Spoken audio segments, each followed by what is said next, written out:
Baseball in the Boroughs, presented by Verizon. The New York Yankees' struggles got worse on the 4th of July as they suffered an 8-4 loss, and they were swept by the Cincinnati Reds at the stadium, and the fans, they were booing. So let's talk about a rough start to July for the Bronx Bombers, and we're going to do it with New York Post baseball columnist Joel Sherman, who joins me now. Joel, how are you doing? How was your holiday?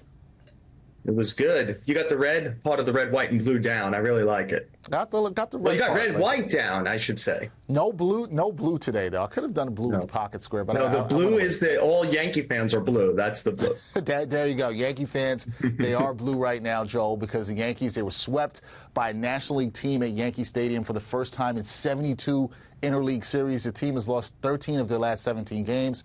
So what factors do you believe are the primary contributors to this slump that we're seeing from the Yankees?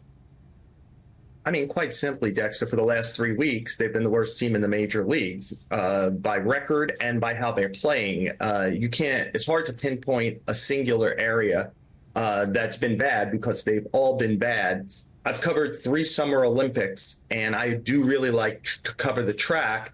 And you recognize in distance races, the 800, 1500, 5,000, 10,000, there's somebody who runs out really quickly and you think they've got a shot, and then all of a sudden you're seeing them huffing and puffing and not get to the finish line well. I'm wondering that about the Yankees. In the middle of June through June 14th, they were 50-22, was the best record in the league. They have the worst record in the league since then. If you made me pinpoint a singular area, I do wonder about the starting pitching to this extent. For the period where Cole was out, they all pitched like Cole. It was really a remarkable, admirable, high fortitude job by 5 guys collectively pitching to about a 2.70 ERA, which was not far off what Cole did by himself to win the Cy Young Award, the American League Cy Young Award last year. And Dexter, what that did besides everything else is for a lineup that is very centric around 2 hitters, it gave that lineup time to score runs.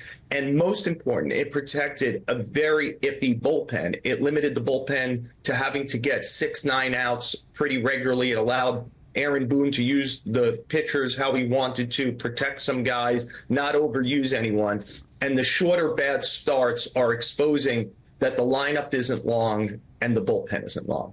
Yeah, so things getting exposed as we're seeing a larger sample size, even though with Garrett Cole coming back, the pitching and the starting pitching, that is, has sort of fallen off, and we'll see if they can get back to that form there. So I love that analogy there with the distance running in the Olympics. I like that there, Joel. Wanted to talk to you about shortstop Anthony Volpe because he's been demoted from the leadoff spot following a tough stretch.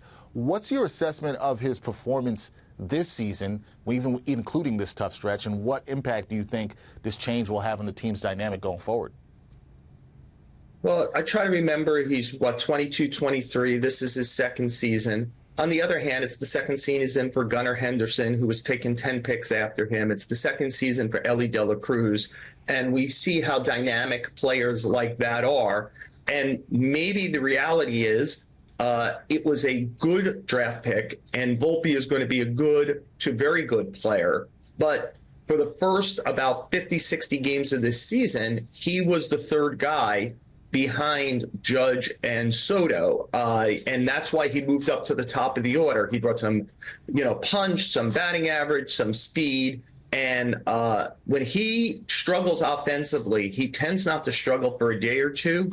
It really extends even in some of the good times, and I think that Aaron Boone did the right thing getting him out of the leadoff spot. Ben Rice, until he doesn't take good at-bats, has taken really good at-bats. I would try to get some on-base percentage in front of Soto and Judge. And I just wonder if I think Volpe's actually played better on defense this year than last year when he won a Gold Glove. But leading off, when he does get on base, he doesn't run because they don't want to make an out in front of Soto and Judge. So I wonder if he's even better off from that aspect of going down a little lower in the lineup, seeing if he could get his head back on and seeing if he become at least a good offensive player again, because it's been a couple of weeks of really not good. Yeah, we'll see if he can get right now moving down in the lineup. I wanted to go over to the bullpen because you mentioned them as well. They've also had their struggles lately. Do you see this as a temporary dip for the bullpen, or is there a deeper issue that needs to be addressed with this pen before the trade deadline? Oh, no, this was even in the good times, Dexter. It was obvious they were going to have to add a minimum of 2 relievers. Maybe they'll click their heels and Scott Efros, who they traded for 2 trade deadlines ago, or sometime later in the season, Lou Trevino, who was in that same trade deadline for them, will come back and help a little. Maybe somebody like Clayton Dieter will get healthy at AAA and be moved to try to see if he could become a power arm. If and when Clark Schmidt comes back, do they kind of get him back a little quicker by putting him in the bullpen where he pitched a couple of years ago? Or does putting him in the bullpen liberate them to put Luis Gil, if his arm's up to it, to go in the bullpen? But even if they got some pixie dust on everything else, at this point, they've got Clay Holmes and Luke Weaver, and maybe Tommy Kahnle. Do they get Ian Hamilton back? It's just not good enough. They traded for 2 lefties in the offseason, and already Victor Gonzalez was designated for assignment, and Caleb Ferguson hasn't been very good. They've got to go get 2 guys. It would be preferable if one of them was left-handed. It would be preferable if one of them could be kind of a safety net or setup guy to Clay Holmes, somebody who pitches the 8th inning, or even pitches the 9th inning and Holmes goes to the 8th inning and they lock down the last 6 outs of a game better. And also on a day where they think Holmes is beginning to blow up, they have somebody they could turn to.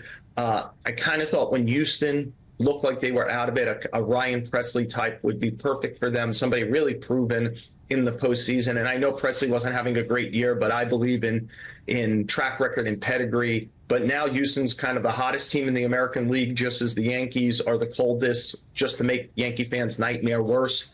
The Astros, Red Sox, and Mets, the 3 teams they hate the most, are all playing really well while the Yankees are playing poorly. So the Yankees between now and July 30th at 6 p.m., if they are seeing themselves as serious contenders, have to walk away with no fewer than 2 relief pitchers they really like. All right, so you're saying they got to get 2 arms for the bullpen. We'll see if they can do that in the coming weeks. And as you're right there, Joel, the bullpen has had its struggles all year long, even when the good times were rolling and they were winning games.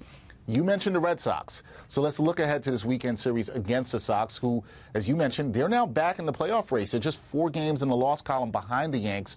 What are the keys to the Yankees regaining their footing against their historic arch rival this weekend?